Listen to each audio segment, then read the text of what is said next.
సీతారాముల కళ్యాణంలా కనిపిస్తూ ఉన్నా, విరగలేదు ఆ శివుడి విల్లు ఈ పెళ్లి మంటపాన. గౌరీ శంకరు ఏకమైన సుముహూర్తమల్లె ఉన్నా, మరగలేదు మన్మధుడి ఒళ్ళు ఈ చల్లని సమయాన. దేవుళ్ళ పెళ్లి వేడుకలైనా ఇంత ఘనంగా జరిగేనా,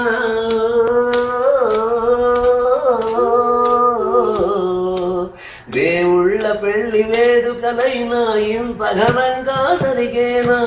అనుకుని కనివిని ఎరుగని గంటను కనులారా కనరండి. తదుపరి కబురుల వివరములడుగక బంధువులంతా తరలండి. ఇందికి చెవుడమ్మా ఈ నెల మీది నెల రాజును చూసి నీవు పాట పాడదాం అనుకున్నాడు పెళ్లిలో.